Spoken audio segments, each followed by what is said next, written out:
بسم اللہ الرحمن الرحیم۔ السلام علیکم ورحمۃ اللہ وبرکاتہ۔ رمضان المبارک ایسے گزاریں۔ رمضان المبارک کا مہینہ اپنے احتساب کا زمانہ ہے۔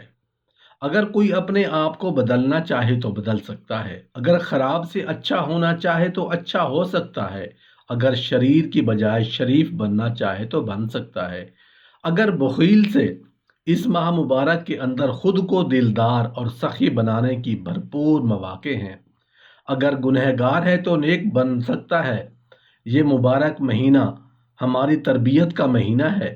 اس ماہ میں جتنا اچھا انسان بننا چاہیں بن سکتے ہیں، اس لیے کہ اس کے 24 گھنٹے اعمال صالحہ اور عبادات مختلفہ کا احاطہ کیے ہوئے ہیں۔ رمضان المبارک کے شب و روز کا ایک لمحہ بھی ایسا نہیں جو اللہ کی بے پناہ رحمتوں سے خالی ہو۔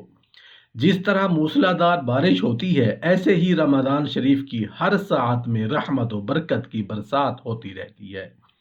جب جس کا جی چاہے اپنے نیک مقصد اور فائدے کے لیے اس میں نہائے اور فائدہ اٹھائے۔ ہمارے تمام اہل اللہ کی یہی روایت رہی ہے کہ رمضان المبارک میں دنیا کے تمام مشاغل کو کم یا موقوف فرما دیتے اور اپنے خود کو اعمال رمضان کے لیے وقف اور فارغ فرما لیتے۔ غرض ضلالت سے ہدایت، حیوانیت سے انسانیت، شیطانیت سے آدمیت، نالائکی سے اہلیت و لیاقت، بے عملی سے عمل اور ذلت و نکبت سے عزت و رفعت کی طرف آنے کا ماہ رمضان بہترین زمانہ اور قیمتی فرصت و موقع ہے۔ اس ماہ میں خود کو سنوارنے اور چمکانے کے لیے روزہ، تراویح، تہجد، تلاوت، ذکر و اذکار اور نوافل وغیرہ اعمال کے اشتغال و اہتمام کے ذریعے وسیع مواقع ہوتے ہیں۔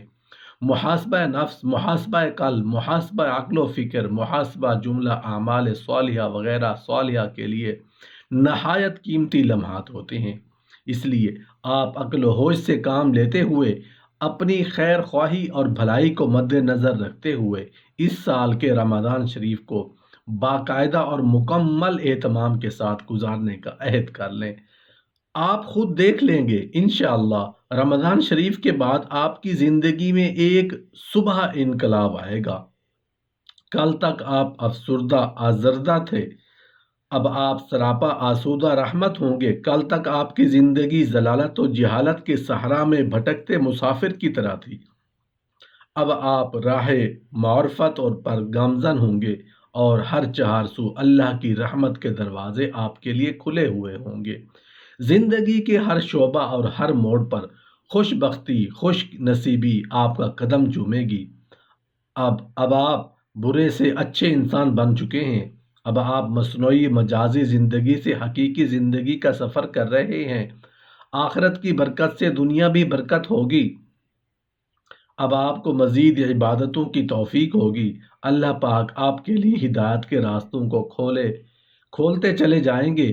اس بار تو آپ اپنی اصلاح کے لیے خود کو ضرور تیار کر ہی لیجئے، اس لیے کہ کل کس نے دیکھا۔ رمضان المبارک کے ایک لمحہ کو بھی ضائع نہ ہونے دیجیے۔ ہر ساعت کو قیمتی بنائیے۔ اپنے بزرگوں کی کتابوں کا مطالعہ کیجیے تاکہ آپ کی ہمت و حوصلہ کی بیٹری چارج ہوتی رہے، اور کسی اہل اللہ سے محبت و تعلق بھی رکھیے تاکہ کہیں شک و شبہ یا دھوکہ ہو تو ان سے رجوع کرنا آسان ہو۔ نفس جو شیطان کا بھی باپ ہے، رمضان المبارک کی مبارک ساعتوں میں بھی اس کی حرکتیں، شرارتیں، خباثتیں اسی طرح جاری و ساری رہتی ہیں جس طرح رمضان سے قبل 11 مہینوں کے درمیان وہ بھٹکتا اور بہکتا رہتا ہے۔ بعض حضرات یہ سمجھتے ہیں کہ رمضان المبارک میں نفس کا حملہ کم یا ختم ہو جاتا ہے، حالانکہ ایسا نہیں ہے، بلکہ نفس کا اژدہا ہمہ وقت اور ہر وقت انسان کو ڈستا رہتا ہے۔ اس لیے اللہ تعالیٰ نے یوں فرمایا ہے، معصوم نبی سیدنا یوسف علیہ السلام کی زبان مبارک سے نکلے ہوئے عاجزانہ اقرار و بول کو اللہ تعالیٰ نے بیان فرمایا کہ اور کہا، یوسف علیہ السلام نے، میں اپنے نفس کو بری نہیں کرتا، بلا شبہ نفس کا مشغلہ تو برائی اور گناہ کا حکم ہی ہے، ہاں اس کے شر سے وہی محفوظ رکھ سکتا ہے جس کو میرا رب مالک پروردگار اپنی رحمت کی آغوش میں لے لے۔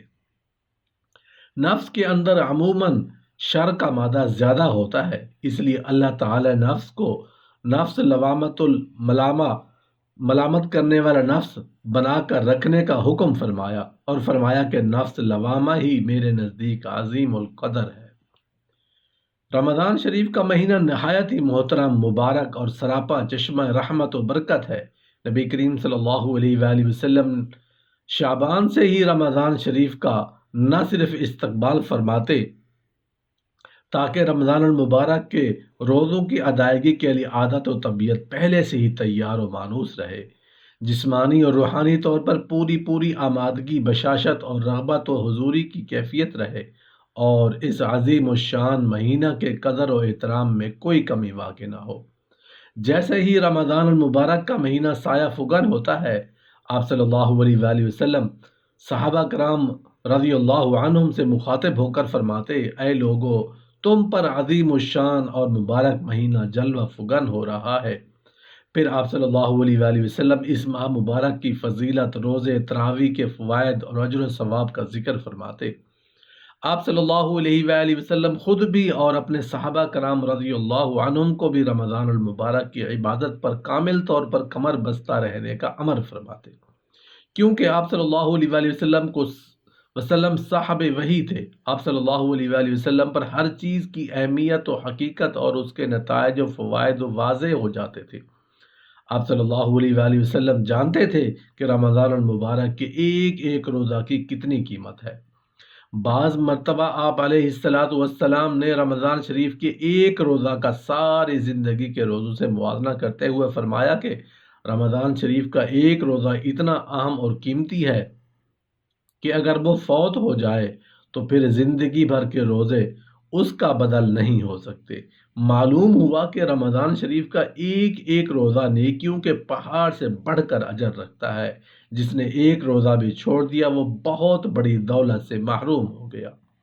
اسی لیے رمضان المبارک کے تمام اعمال کے اہتمام کا پورا خیال رکھنا چاہیے۔ اگر آپ روزہ رکھتے ہیں اور تراویح نہیں پڑھتے تو پھر بھی آپ کے روزے میں نور نہیں آئے گا۔ اگر آپ روزہ رکھتے ہیں اور فرض نمازوں میں کوتاہی کرتے ہیں تو پھر ایسا بھوکا رہنا فضول ہے۔ اگر آپ روزہ رکھتے ہیں اور لڑائی جھگڑا کرتے ہیں تو پھر آپ کے روزے کا نور کہاں رہا؟ روزے کی اس عبادت کا اثر آپ کی زندگی پر کہاں پڑ سکتا ہے؟ اگر آپ بحالت روزہ گالی گلوچ یا غیبت چغل خوری میں مبتلا رہتے ہیں تو پھر اس معصیت اور حرام کاری کا ارتکاب کرتے ہوئے اپنے روزہ کو کس منہ سے اللہ کے دربار میں پیش کریں گے؟ اگر آپ کبھی روزہ رکھتے ہیں اور کبھی نہیں رکھتے تو آپ سے بڑا محروم اور ظالم کون ہے کہ آپ اللہ کے حکم کی ناقدری اور اس سے کھلواڑ کرتے ہیں۔ ایسی حرکت کرنے سے کیا آپ اللہ کی نگاہ میں اچھے اور خوش نصیب ہو سکتے ہیں؟ نہیں، ہرگز نہیں۔ کیا ایسی صورت میں اللہ کی رحمت کا دروازہ اپنے لیے بند نہیں کر رہے؟ کیا ایسی حرکت کر کے آپ حیوان نما انسان نہیں بن رہے؟ روزہ ہے، اللہ کا عظیم حکم ہے، اس کے بغیر آپ سدھر نہیں سکتے۔ روزہ حیوان کو انسان بنا سکتا ہے بشرطے کہ آپ پورے مہینے کا روزہ رکھیں۔ روزہ آپ کے اندر تمام حیوانی اور گندی صفات کو اس طرح باہر نکال کر پھینک دے گا جس طرح آگ لوہے کے تمام زنگ کو دور اور صاف کر دیتی ہے۔ روزہ کی برکت سے آپ کے اخلاق پاکیزہ ہوں گے۔